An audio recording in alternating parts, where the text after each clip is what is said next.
Budget ಅಧಿವೇಶನಕ್ಕಿಂತ ಮುಂಚೆನೇ ಬಿಜೆಪಿಗೆ shock ಕೊಡುತ್ತ ಸರ್ಕಾರ. ಉಪಸಭಾಪತಿ ಎಂಕೆ ಪ್ರಾಣೇಶ್ ಟಾರ್ಗೆಟ್ ಮಾಡಿದ್ಯಾ ಕಾಂಗ್ರೆಸ್? ಎಂಕೆ ಪ್ರಾಣೇಶ್ ವಿರುದ್ಧ ಅವಿಶ್ವಾಸ ಮಂಡಿಸುವುದಕ್ಕೆ ಕಾಂಗ್ರೆಸ್ನಲ್ಲಿ ಸಿದ್ಧತೆ ನಡೆದಿದೆ. ಬಜೆಟ್ ಅಧಿವೇಶನದಲ್ಲಿ ಉಪಸಭಾಪತಿ ಕೆಳಗಿಳಿಸುವುದಕ್ಕೆ ತೀರ್ಮಾನ ಮಾಡಲಾಗಿದೆ. ಹಿರಿಯ ವಿಧಾನ ಪರಿಷತ್ ಸದಸ್ಯರಿಂದ ಅವಿಶ್ವಾಸ ಗೊತ್ತುವಳಿಗೆ ಸಹಿ ಹಾಕಲಾಗಿದೆ. ಒಂದು ಹಂತದ ಸಹಿ ಹಾಕುವ ಪ್ರಕ್ರಿಯೆಯನ್ನು ಕಾಂಗ್ರೆಸ್ ಪೂರ್ಣಗೊಳಿಸಿದೆ.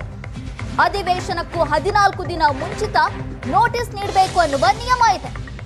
ಫೆಬ್ರವರಿ 20ರ ಒಳಗೆ ಅವಿಶ್ವಾಸ ಗೊತ್ತುವಳಿ ಸಲ್ಲಿಸುವುದಕ್ಕೆ ಕಾಂಗ್ರೆಸ್ ತೀರ್ಮಾನ ಮಾಡಿದ್ದು, ಸದಸ್ಯರ ಸಹಿ ಹಾಕುವ ಪ್ರಕ್ರಿಯೆಯನ್ನು ಪಕ್ಷದ ಮುಖಂಡರು ಮುಂದುವರೆಸಿದ್ದಾರೆ. ಇದೀಗ ಬಜೆಟ್ ಅಧಿವೇಶನಕ್ಕಿಂತ ಮುಂಚೆನೇ ಬಿಜೆಪಿಗೆ ಶಾಕ್ ಕೊಡೋದಕ್ಕೆ ಕಾಂಗ್ರೆಸ್ ಸರ್ಕಾರ ಮುಂದಾಗಿದೆ.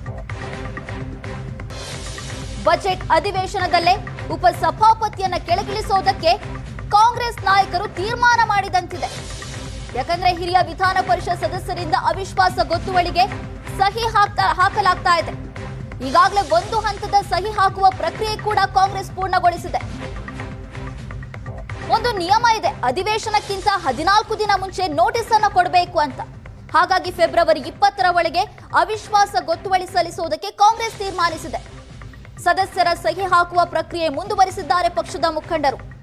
ಈ ಮೂಲಕ ಉಪಸಭಾಪತಿ ಎಂಕೆ ಪ್ರಾಣೇಶ್ ಅನ್ನ ಟಾರ್ಗೆಟ್ ಮಾಡ್ತಾ ಇದೆಯಾ ಕಾಂಗ್ರೆಸ್ ಅನ್ನುವ ಪ್ರಶ್ನೆ ಉದ್ಭವಿಸಿದೆ. ಎಂಕೆ ಪ್ರಾಣೇಶ್ ವಿರುದ್ಧ ಅವಿಶ್ವಾಸ ಗೊತ್ತುವಳಿ ಮಂಡಿಸುವುದಕ್ಕೆ ಕಾಂಗ್ರೆಸ್ ಸಿದ್ಧತೆಯನ್ನ ಮಾಡಿಕೊಂಡಿದೆ.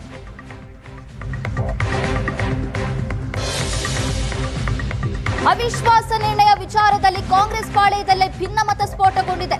ಸಭಾಪತಿ ವಿರುದ್ಧವೂ ಅವಿಶ್ವಾಸ ಮಂಡಿಸುವುದಕ್ಕೆ ಕೆಲ ಸದಸ್ಯರಿಂದ ಒತ್ತಡ ಹೇರಲಾಗ್ತಾ ಇದೆ. ಬಸವರಾಜ ಹೊರಟ್ಟಿ ಅವರನ್ನ ಕೆಳಗಿಳಿಸುವಂತೆ ಕೆಲವರು ಮನವಿ ಮಾಡ್ತಿದ್ದಾರೆ. ಸಭಾಪತಿ ಉಪಸಭಾಪತಿ ವಿರುದ್ಧ ಒಟ್ಟಿಗೆ ಅವಿಶ್ವಾಸವನ್ನ ಮಂಡಿಸಬೇಕು ಅಂತ ಕೆಲವರು ಸಲಹೆ ಕೊಟ್ಟಿದ್ದಾರೆ. ಪಕ್ಷದ ಆದೇಶದಂತೆ ಅವಿಶ್ವಾಸ ಪ್ರಸ್ತಾವನೆ ಅಂತ ಸದಸ್ಯರಿಗೆ ಸಮಜಾಯಿಷಿಯನ್ನ ಕೊಡಲಾಗಿದೆ. ಸಭಾಪತಿ ವಿರುದ್ಧ ಅವಿಶ್ವಾಸಕ್ಕೆ ಸೂಚನೆ ಬಂದಿಲ್ಲ ಅಂತ ಸದಸ್ಯರಿಗೆ ಮಾಹಿತಿ ನೀಡಲಾಗಿದೆ. ಒಂದ್ ಕಡೆ ಉಪಸಭಾಪತಿ ಎಂಕೆ ಪ್ರಾಣೇಶ್ ಅವರ ವಿರುದ್ಧ ಅವಿಶ್ವಾಸ ನಿರ್ಣಯ ಮಂಡಳಿಯನ್ನ ಸಲ್ಲಿಸುವುದಕ್ಕೆ ಕಾಂಗ್ರೆಸ್ ಸರ್ಕಾರ ತೀರ್ಮಾನ ಮಾಡ್ತಾ ಇದೆ. ಅದರ ಬೆನ್ನಲ್ಲೇ ಸಭಾಪತಿಯನ್ನು ಕೂಡ ಕೆಳಗಿಳಿಸಬೇಕು ಅಂತ ಕೆಲವೊಂದಿಷ್ಟು ಜನ ಸಲಹೆಯನ್ನ ಕೊಡ್ತಾ ಇದ್ದಾರೆ. ಇಬ್ರು ವಿರುದ್ಧವೂ ಕೂಡ ಏಕಕಾಲದಲ್ಲಿ ಅವಿಶ್ವಾಸವನ್ನ ಮಂಡಿಸಬೇಕು ಅಂತ ಒಂದಿಷ್ಟು ಜನ ನಾಯಕರು ಸಲಹೆಯನ್ನ ಕೊಡ್ತಾ ಇದ್ದಾರೆ. ಆ ಹಿನ್ನೆಲೆಯಲ್ಲಿ ಕಾಂಗ್ರೆಸ್ ಸರ್ಕಾರದಲ್ಲಿ ಅವಿಶ್ವಾಸ ನಿರ್ಣಯಕ್ಕೆ ಸಂಬಂಧಪಟ್ಟಂತೆ ಭಿನ್ನಮತ ಸ್ಫೋಟಗೊಳ್ಳುವ ಸಾಧ್ಯತೆ ಇದೆ. ಒಂದ್ ಕಡೆ ಸಭಾಪತಿ, ಮತ್ತೊಂದ್ ಕಡೆ ಉಪಸಭಾಪತಿ, ಇಬ್ಬರನ್ನ ಕೂಡ ಒಟ್ಟಿಗೆ ಕೆಳಗಿಳಿಸಬೇಕು ಅಂತ ಕೆಲವು ನಾಯಕರ ಒತ್ತಾಯ. ಸಭಾಪತಿ ಬಸವರಾಜ ಹೊರಟ್ಟಿ, ಉಪಸಭಾಪತಿ ಎಂಕೆ ಪ್ರಾಣೇಶ್.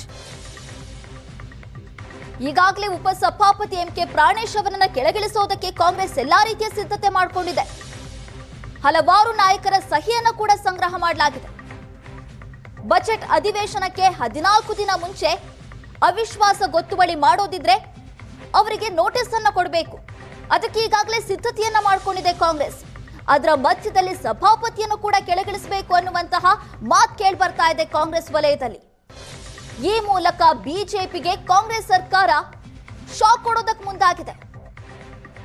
ಪ್ರಾಣೇಶ್ ಆಯ್ಕೆ ಕುರಿತು ಕೋರ್ಟ್ನಲ್ಲಿ ವಿವಾದವನ್ನ ಮುಂದುವರೆದಿರುವಂತ ಹಿನ್ನೆಲೆ ಅಸಮಾಧಾನಕ್ಕೆ ಕಾರಣ ಆಗಿದೆ.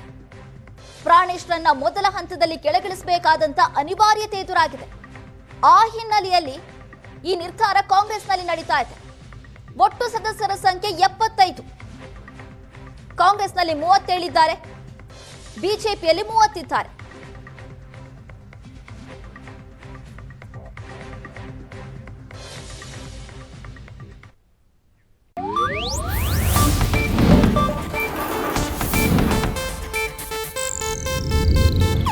ಇದು ಏಷ್ಯಾನೆಟ್ ನ್ಯೂಸ್ ನೆಟ್ವರ್ಕ್ ಪ್ರಸ್ತುತಿ.